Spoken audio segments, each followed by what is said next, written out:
All right. Welcome to our deep dive into Ali Abdaal's video. 6 habits to make 2025 your best year yet. Yeah. We've got his video all queued up, and we are ready to pull out all those insightful nuggets just for you guys. Awesome.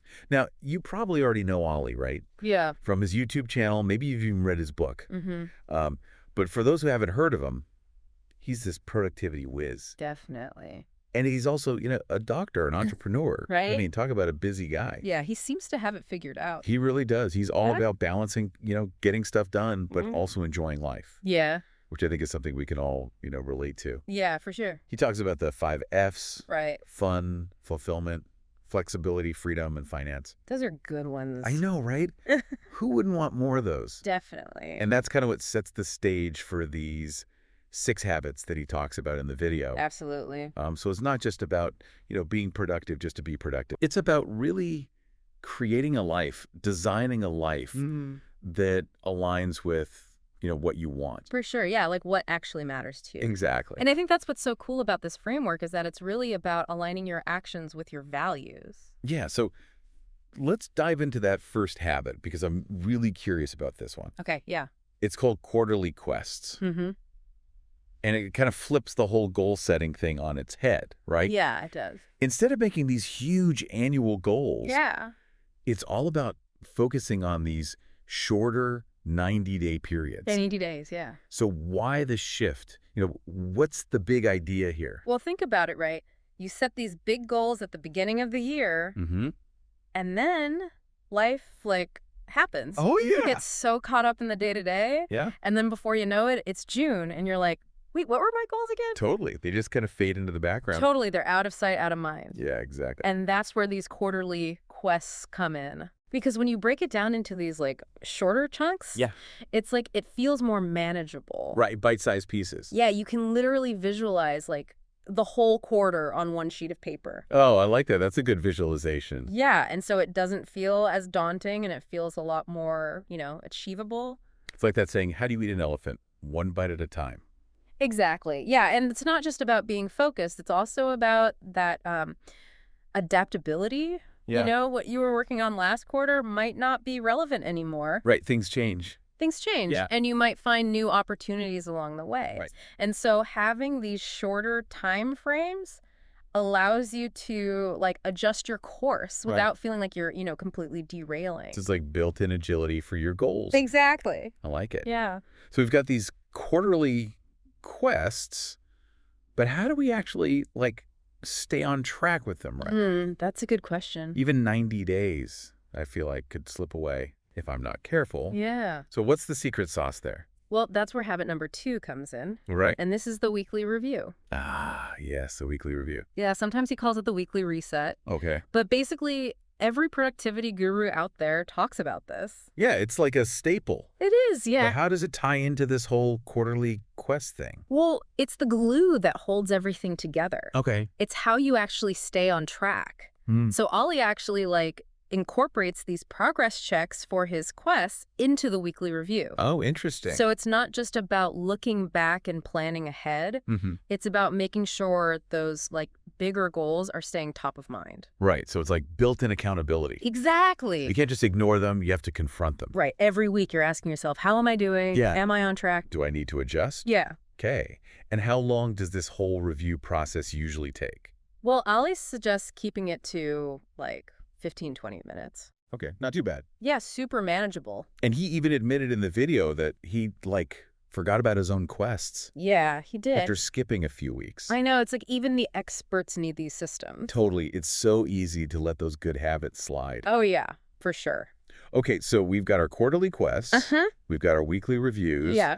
What's next on the agenda? All right, so now let's zoom in even further. Okay. We've talked about the big picture, the weekly. Yeah. Now it's time to focus on your daily intention. Okay. This is where the morning manifesto comes in. The morning manifesto. Yeah, it sounds a bit, Grandiose. a little bit. Yeah. But I promise it's actually super simple. Okay. It takes literally 2 minutes in the morning. 2 minutes? Yeah, and it involves asking yourself 2 key questions. Okay. I'm intrigued. Tell me more. Okay, so the first question is, what were my top 3 weekly priorities? Okay. And how are they going? Got it. just a quick little reminder of like what you're focusing on. Right, so you don't get sidetracked. Yeah, exactly. It's like setting your compass for the day. I like that analogy. Yeah. All right, so what's question number 2? The second one is, what is today's adventure going to be? Okay. Essentially, what's the most important task that you need to do today, to move you closer to those goals? All right. And I love that he frames it as an adventure. Yeah, me too. It kind of makes it more exciting. Right, it's not just a to-do list, it's like an adventure. Yeah, it injects a little bit of fun into it. Exactly, because it's so easy to get bogged down in the mundane. Like, oof, I have to do this. Exactly. And it goes back to what he said about efficiency versus effectiveness. You can be busy all day, but are you working on the right things? Yeah, that's a good point. The things that actually matter. The things that are going to move you forward. Exactly. It's not about just being busy, it's about being intentional. Exactly. Okay, I'm liking this so far. Yeah. So what's next? What's habit number 4? All right, so this one's all about focus. Okay. It's called the focus log. The focus log. Tell me more. Yeah, so this one actually came from Ali's own personal struggle. Okay. He was trying to write his book, and he just kept getting distracted. I feel that. Right. Yeah. And so his coach suggested this, like, super simple technique. I'm all ears. What is it? Track your focused minutes. What? Yeah, like literally just write down how many minutes you spend focused on a task. Really? Yeah, and that alone, like, drastically increases the amount of time that you spend on it. Why is that? Well, it's like it brings awareness Okay. to how you're actually using your time. Okay. And it helps you identify, like, those focus leaks. Right, those things that are, like, sucking your attention away. Exactly. Okay, interesting. So it's like a self-awareness tool. Yeah, exactly. Okay. It's not about, like, judging yourself or Right. feeling guilty. It's just about, like, noticing those patterns. And then once you're aware of them, you can actually make changes. That makes sense. Yeah. Okay, I'm definitely going to try that one. It's so simple. Yeah. It's like, why haven't I thought of that? Right. Okay, so for anyone who wants to go even deeper on this whole focus thing, Yes. Ali actually has a whole 3-part series on his channel. He does. Yeah. We'll link to that in the show notes. Yeah. So, all right, 2 more habits to go. Okay. What's next on the list?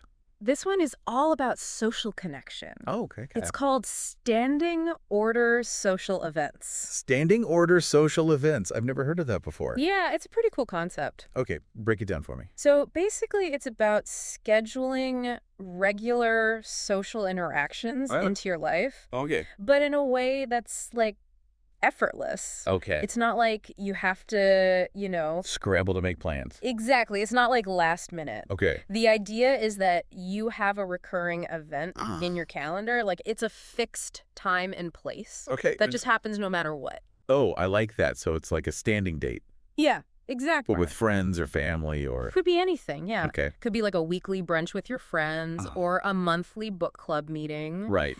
Or a regular game night. Love game nights. It's just anything that gets you connecting with people regularly. So it takes the pressure off of always having to, like, coordinate schedules. Exactly, because who has time for that? Seriously. Yeah. And it ensures that you're actually, like, making time for those relationships, even when life gets crazy. Especially when life gets crazy, because that's usually when we, like, let those things slide. Totally. Yeah. So Ali, he actually shared that he has 2 standing date nights with his wife. Oh, that's so sweet. Every week. I know, right? Which he says is, like, key to their strong relationship. Yeah. I mean, it makes sense. It does. To prioritize that quality time. It's interesting because he's actually planning on, like, starting a weekly dinner thing. Oh, really? In his new city, Hong Kong. That's awesome. As a way to, like, meet new people. Yeah. And build community. I love that. I know, it's such a simple idea. But so effective. Yeah, exactly. Yeah. Okay, we've arrived at the final habit. All right. This one sounds a little intimidating. Yeah, it does. It's called multimodality multitasking.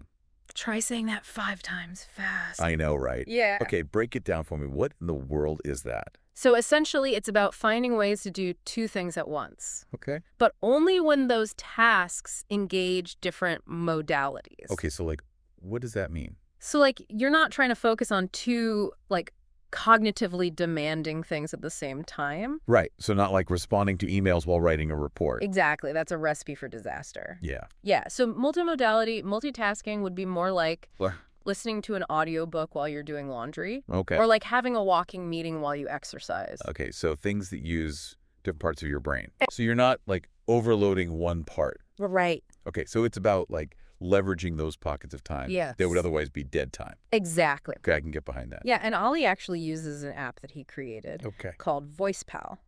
Okay. And he uses it to, like, plan his videos while he's, like, grocery shopping or going for walks. Oh, that's clever. Yeah, so he's being productive, but he's not, like, sacrificing that time. Right. It's not like he's sitting at his desk for hours on end. Exactly. Okay, so it's all about being intentional. Yes. Okay, so we've covered a lot of ground here. We have. We've unpacked all 6 habits. All 6. What stands out to you, like, as the most impactful? Ooh, that's a tough one. I know, right? Or, like, the one you're most excited to try. You know what I think is really interesting is that they all, like, build on each other. They create this, like, positive feedback loop. Yeah. But if I had to pick one, I think the weekly review is, like, the cornerstone. Okay. It's really the glue that holds everything together. Yeah, I can see that. Yeah. And it makes sure that you're, like, actually staying aligned with your goals. Yeah, exactly. Okay, that's a good one. What about you? Which one are you most drawn to? You know, I think I'm most intrigued by the standing order social events. Oh, yeah, that's a good one. Because it just seems so fun Yeah. and, like, effortless to, like, nurture those relationships and, like, combat loneliness. Yeah, so important. Which I think we all struggle with from time to time. Oh, absolutely. Right. It's so easy to get caught up in the hustle and bustle and forget to, like, connect with people. Totally. Yeah. And I love that it's, like, a proactive approach. It's Yeah. not like waiting until you're feeling lonely. Right, you're building it into your life. Exactly. Yeah. All right, well, this has been a great overview Yeah, it is. of Ali Abdaal's 6 habits. Absolutely. And remember, these habits are specifically designed to help us achieve those 5 Fs. Oh, right, the 5 Fs. Fun, fulfillment, flexibility, freedom, and finance. I'd almost forgotten about those. I know. It's so easy to, like, get lost in the weeds. Totally. Yeah. But it's good to remember the big picture. Right. Like, why are we doing this? Exactly. It's to create a life that we actually enjoy. A life that we love. Exactly. Okay, well, we're going to take a quick break. Okay. And when we come back, we'll dive into some of the, like, nuances of these habits. Yeah. And how to really make them work for you. Perfect. So stay tuned. Sounds good. You know, as we're talking about all this, I'm realizing these habits, they're not just, like, random tips. Yeah. They seem to, like, work together. Yeah, they do. They really do. It's like they build upon each other. Yeah, could you give me an example? Yeah, for sure. Like, I'm having trouble visualizing it. Okay, so let's take, like, the quarterly quests and the weekly review. Okay. You start with, like, this big vision for the next 90 days. Right. But things happen. Oh, they do? Right. Life rarely goes according to plan. And so that's where the weekly review comes in. It's that regular check-in Yeah. to make sure that you're on track and that you can adjust and adapt as needed. So it's like a feedback loop. Yeah, exactly. Keep you aligned. Yeah, and then you layer on morning manifesto, which is kind of like a daily microdose of that same alignment. Okay. So you're reviewing your progress weekly, but then you're also setting your intention daily. Right. So you're constantly reminding yourself. Exactly. And it helps you stay connected to those bigger aspirations. Okay. I see how that connects. Yeah. And then we can't forget about the focus log. Right. The focus log? That's where the rubber meets the road. Yeah, that's where the action happens. Exactly. You're not just thinking about your priorities, you're actually spending focused time on them. I love that. So simple. It is, but it's so powerful. Yeah, just tracking it makes a difference. Totally. And, you know, in Ali's 3-part series on focus, he talks about this thing called the Zeigarnik effect. The Zeigarnik effect? Okay. And it's this idea that unfinished tasks, they kind of like stay in our minds. Oh, yeah? And they create mental clutter. Oh, I feel that. Right. And so when we track our focused time, it's almost like we're giving our brain permission to let go of those tasks. Okay. And just focus on the present moment. That makes sense. Yeah. I definitely have experienced that, like, feeling of mental clutter. We all do, I think. When you have too many things going on. Yeah, too many tabs open. Too many tabs open, literally and figuratively. Exactly. Okay, so we've got those 4 habits all working together to, like, help us focus and make progress. But what about the other 2?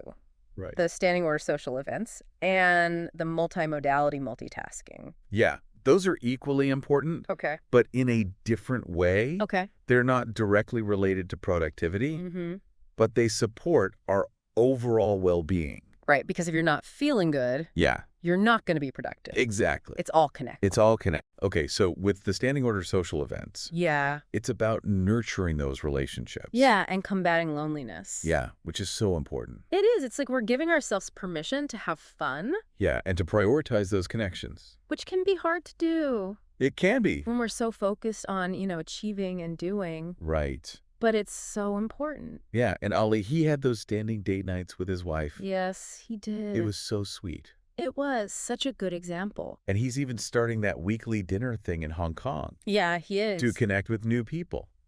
I love that. So it doesn't have to be, like, just with people you already know. No, it can be about expanding your social circle. Exactly. Finding your tribe. Yeah, I love that. And then multimodality, multitasking. Okay, remind me what that is again? So it's all about being strategic and pairing tasks together. Yeah.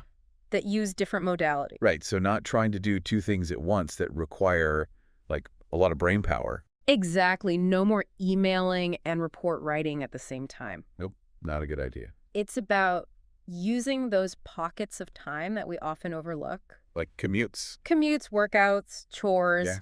Yeah. Those times when our brains are kind of on autopilot. Right, so we can use that time more effectively. Exactly. And Ali, he uses that Voice Pal app. He does to plan his videos. While he's walking or grocery shopping. Yeah, it's like brilliant. It is. Like, why haven't I thought of that? Right. Okay, so we've seen how these habits all work together. Yeah. But, like, what does this all mean for our listeners? Right. How do we actually apply this to our lives? Yeah. That's the million-dollar question. It is. And that's what we're going to explore in the final part of our deep dive. Okay. We're going to talk about how to personalize these habits Hey, Daddy. and make them work for you, regardless of your lifestyle, your goals, your personality. Okay, sounds good to me. You ready for part 3? Let's do it. Okay, so we're back and ready to wrap up our deep dive into Ali Abdaal's 6 habits. Yeah, let's do it. We've broken them down, seen how they connect.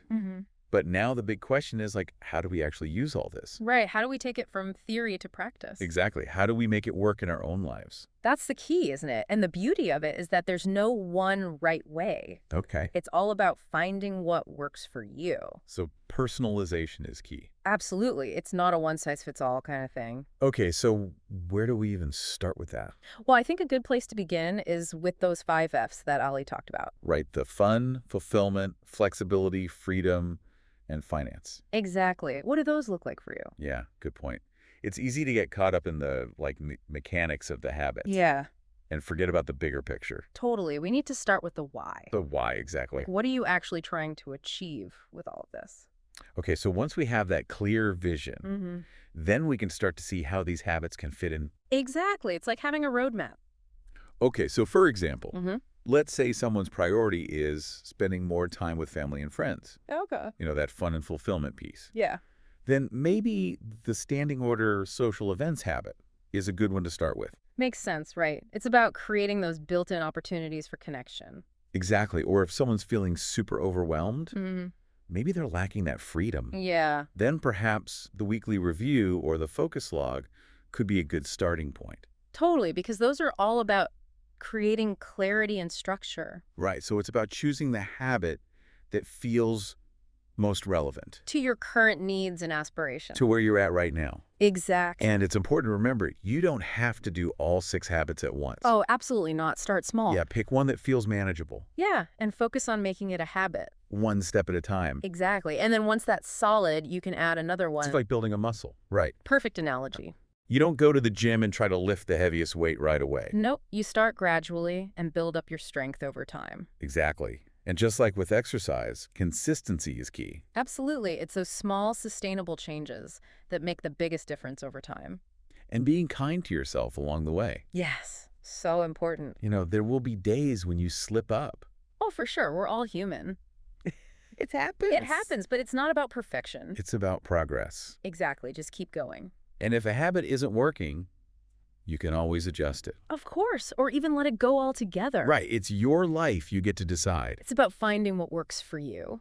I love that because we often get so caught up in trying to do things the right way that we forget to just listen to ourselves. Totally. Our intuition knows best. Okay, so as we wrap up this deep dive, let's leave our listeners with a final thought. Okay. Imagine incorporating these habits into your life. How could they help you achieve those 5 Fs? The fun, the fulfillment, the the flexibility, the freedom, the finance. What kind of life could you create? Ooh, that's a good one to ponder. It is. And remember, even just implementing one of these habits Yeah. could make a big difference. So pick one that resonates with you. Yeah. And start experimenting.